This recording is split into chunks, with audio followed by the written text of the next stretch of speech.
Hello friends, welcome back. आज हम लोग सीखेंगे रिपब्लिक डे से रिलेटेड कुछ वोकेबलरी वर्ड। तो चलिए स्टार्ट करते हैं। आज का हमारा फर्स्ट वर्ड है गणतंत्र दिवस। इसको इंग्लिश में बोलते हैं रिपब्लिक डे। रिपब्लिक डे गणतंत्र दिवस जो है जो 26 जनवरी को मनाया जाता है। हमारा नेक्स्ट वर्ड है संविधान। संविधान को इंग्लिश में बोलते हैं कॉन्स्टिट्यूशन। कॉन्स्टिट्यूशन। लोकतांत्रिक देश, एक ऐसा देश जहां की गवर्नमेंट लोगों के द्वारा चुनी जाती है, उसको लोकतांत्रिक देश बोलते हैं। जैसे कि हमारा भारत भी एक लोकतांत्रिक देश है। सो लोकतांत्रिक देश को इंग्लिश में बोलते हैं डेमोक्रेटिक कंट्री। Democratic country.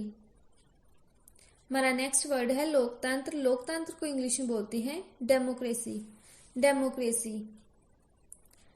हमारा नेक्स्ट वर्ड है राजतंत्र। एक ऐसा राज जहां पर एक ही व्यक्ति का राज होता है, उसको राजतंत्र बोलते हैं। इसको इंग्लिश में बोलते हैं मोनार्की।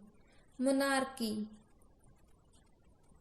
अंग्रेजों के जमाने को इंग्लिश में बोलते हैं कॉलोनियल एरा। Colonial era. जैसे कि आप लोगों को पता ही है कि अंग्रेजों ने भारत पर शासन किया था, सो शासन करने को इंग्लिश में बोलते हैं रूल। रूल। झंडे को इंग्लिश में बोलते हैं फ्लैग। फ्लैग। तिरंगे को इंग्लिश में बोलते हैं ट्राई कलर। Try colour.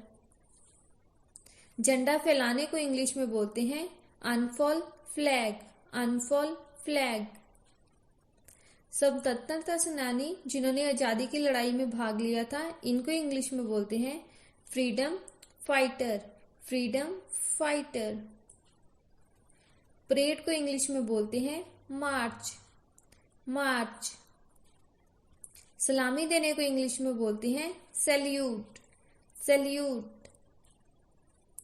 तोप को इंग्लिश में बोलते हैं कैनन। कैनन। दंगों को इंग्लिश में बोलते हैं रायट्स। रायट्स। झांकियों को इंग्लिश में बोलते हैं ग्लिम्स। ग्लिम्स।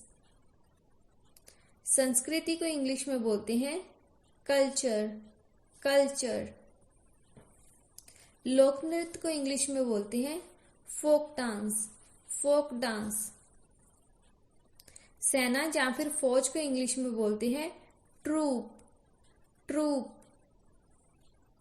भारतीय सेना को इंग्लिश में बोलते हैं इंडियन आर्मी। Indian army. नौसेना को इंग्लिश में बोलते हैं नेवी। नेवी। वायुसेना को इंग्लिश में बोलते हैं एयरफोर्स। एयरफोर्स। देशभक्त को इंग्लिश में बोलते हैं पैट्रियट। पैट्रियट। देशद्रोही को इंग्लिश में बोलते हैं ट्रेटर। ट्रेटर। शहीद को इंग्लिश में बोलते हैं मार्टियर। मार्टियर। श्रद्धांजलि देने को इंग्लिश में बोलते हैं पे ट्रिब्यूट। पे ट्रिब्यूट। सांस्कृतिक कार्यक्रम को इंग्लिश में बोलते हैं कल्चरल प्रोग्राम। Cultural programme. श्रद्धांजलि अर्पित करने को इंग्लिश में बोलते हैं पे होमेज। पे होमेज। राष्ट्रगान को इंग्लिश में बोलते हैं नेशनल एंथम। National anthem. राष्ट्रगान गाने को इंग्लिश में बोलते हैं रिसाइट। रिसाइट। भीड़ को इंग्लिश में बोलते हैं मॉब या फिर आप लोग बोल सकते हैं क्राउड। 21 तोपों की सलामी को इंग्लिश में बोला जाता है 21 कैनन सैल्यूट। 21 cannon salute.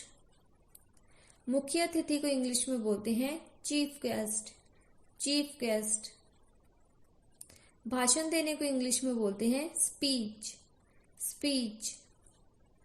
ऐसी और वीडियो देखने के लिए इस चैनल को सब्सक्राइब करें और अपने फ्रेंड्स के साथ शेयर करें। हम मिलते हैं नेक्स्ट वीडियो में, तब तक के लिए टेक केयर, गुड बाय।